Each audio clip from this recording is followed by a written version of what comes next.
नमस्कार मित्रों, TV 20 news पर मैं हूं आपके साथ अशोक वर्मा। आप देखते रहिए टीवी 20 न्यूज, बने रहिए हमारे साथ। उत्तर प्रदेश सरकार के कैबिनेट मंत्री ओम प्रकाश राजभर शुक्रवार को अतरौलिया डाक बंगला पहुंचे, जहां उन्होंने विभिन्न क्षेत्रों से आए लोगों की समस्याएं सुनी और संबंधित अधिकारियों को त्वरित निस्तारण के निर्देश दिए। इस दौरान उन्होंने पत्रकारों से बातचीत में पेट्रोल डीजल की बढ़ती कीमतों, प्रधानमंत्री की मितव्ययिता संबंधी अपील, विपक्ष के आरोप और सपा नेताओं के बयानों पर खुलकर प्रतिक्रिया दी।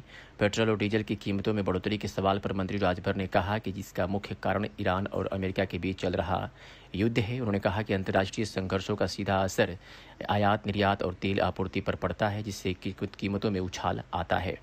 उन्होंने उम्मीद जताई कि हालात सामान्य होते ही आम जनता को राहत मिलेगी।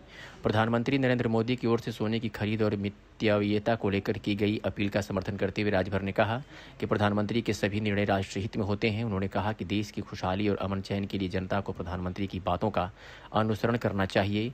विपक्ष द्वारा सरकार पर फिजूल खर्ची के लगाए जा रहे आरोपों पर पलटवार करते हुए मंत्री ने कहा कि विपक्ष केवल विरोध की राजनीति कर रहा है। उन्होंने कहा कि प्रधानमंत्री स्वयं अपने काफिले को छोटा कर मितव्ययिता का संदेश दे रहे हैं। समाजवादी पार्टी के एक प्रवक्ता द्वारा ब्राह्मण समाज पर दिए गए विवादित बयान की निंदा करते हुए राजभर ने कहा कि ब्राह्मण समाज देश की विद्वान परंपरा का प्रतिनिधित्व करता है। उन्होंने आरोप लगाया कि समाजवादी पार्टी के नेता समाज में जातीय तनाव फैलाने का काम कर रहे हैं। वही मुलायम सिंह यादव के पुत्र प्रतीक यादव की आकस्मिक मृत्यु पर दुख जताते हुए राजभर ने इसे बेहद दुखद घटना बताया। उन्होंने कहा कि यदि परिवार किसी प्रकार की आशंका जताता है तो सरकार निष्पक्ष जांच कराने के लिए तैयार है। सबसे पहले सोने और एक्साइज ड्यूटी बढ़ाई गई है। प्रधानमंत्री ने सोने की खरीद को लेकर अपील की है, एक्साइज ड्यूटी में बढ़ोतरी की है। सहारा बाजार में काफी हलचल है, लगन का सीजन है, व्यापारियों और ग्राहकों में चिंताएं हैं। क्या कहना चाहेंगे?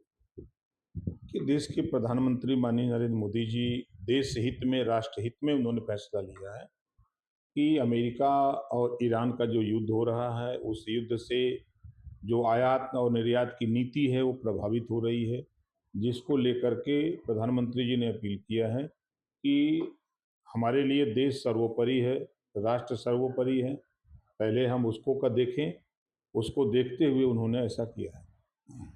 विपक्ष बार बार घेराबंदी कर रही है कि जो शपथ ग्रहण समारोह में तामझाम किया गया, चुनाव के समय नहीं याद आया। क्या लगता है कि जो जनता के मुद्दे हैं भटकाने के लिए इधर कर रहे हैं? खापला में काफी खर्चा किया गया, काफी हेलीकॉप्टर का उपयोग किया गया, तब ये प्रस्ताव नहीं था इस तरह का चुनाव खत्म होने के बाद और करने के बाद इस तरह से?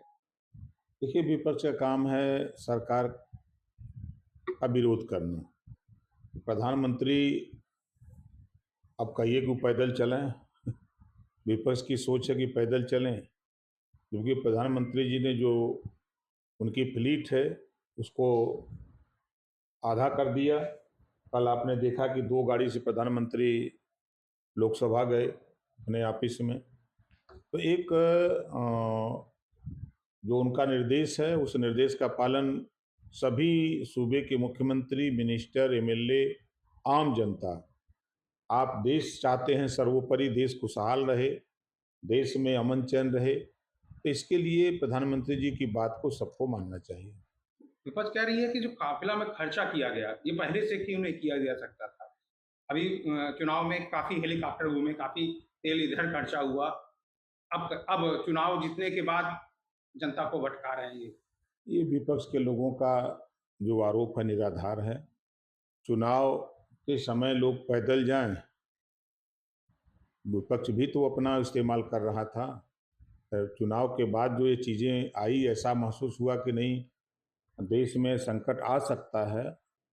जब ईरान और अमेरिका लड़ रहा है, ऐसा संकट आ सकता है। ऐसी स्थिति को देखते हुए प्रधानमंत्री ने देश से अपील की है। विपक्ष का ये भी आरोप है कि चुनाव खत्म होने के बाद ईंधन के दाम बढ़ा दिए गए। क्या आम जनता पर पड़ने वाला आर्थिक बोझ कम करने के लिए सरकार कुछ ठोस कदम उठाएगी? निश्चित है कि लड़ाई खत्म हो, ईरान और अमेरिका की लड़ाई जिस दिन खत्म होगी तो बहुत सी चीज़ों पर राहत मिलेगा देश की जनता को। सपा प्रवक्ता का बयान आया। समाजवादी पार्टी के प्रवक्ता राजकुमार भाटी ने हाल में ब्राह्मण समाज को लेकर विवादित बयान दिया है। एक तरफ अखिलेश यादव हिंदू रीति रिवाज की बात करते हैं और दूसरी तरफ प्रवक्ता ऐसा बयान दे रहा है। क्या है? देखिए, पहले तो हम भाटी जी के बयान की घोर निंदा करते हैं।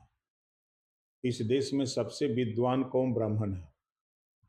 तो जो जाति व्यवस्था है, उस जाति व्यवस्था में, और जहाँ तक समाजवादी पार्टी का है, समाजवादी पार्टी के नेता वो अपने नेताओं को यही सिखाते हैं कि जातियों को गाली दो। हम तो देख रहे हैं सोशल मीडिया पे कि तमाम समाजवादी पार्टी के नेता अनर्गल बयानबाजी, जिससे समाज में विद्रोह पैदा हो, द्वेष पैदा हो। एक तरफ अखिलेश जी कहते हैं कि हमको ब्राह्मण समाज हमको वोट दे, दूसरी तरफ ब्राह्मण को बता रहे हैं कि उन्हीं के नेता तुलना कर रहे हैं वेश्या से भी।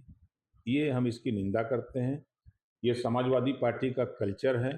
ये किसी के नहीं है, समाजवादी पार्टी के नेता किसी के नहीं हैं। ये सिर्फ समाज में नफरत फैला सकते हैं, गुंडागर्दी कर सकते हैं, तानाशाही करने की बात सिखाते हैं। ये समाजवादी पार्टी का कल्चर है। प्रतीक यादव की मौत के बाद मुलायम सिंह के प्रतीक यादव की मौत के बाद और जन आरोप भी लगा रहे हैं और कह रहे हैं काफ़ी चोटें आई हैं। क्या कहना चाहेंगे इस पे आप? देखिए, दुखद घटना है और हम ईश्वर से प्रार्थना करेंगे कि उनको, परिवार को दुख सहने की क्षमता दे। और जहाँ तक आरोप प्रत्यारोप लग रहा है तो उसकी एक जांच के लिए एप्लीकेशन दे दें, सरकार जांच करा देगी, जो सही होगा वो सामने आ जाएगा। डीजल पेट्रोल के दाम आज 3 रुपए महंगे हो गए हैं। डीजल और पेट्रोल के दाम बढ़ने का कारण ईरान और अमेरिका युद्ध है। युद्ध होने की वजह से जब वो लोग युद्ध करते हैं, दो देश आपस में लड़ते हैं, तो आसपास के देश भी उससे प्रभावित होते हैं। तेल, हम लोगों के यहाँ जो तेल आता है वो निश्चित है कि वो ईरान और इराक से ही होके आता है, वहीं से आता है तेल।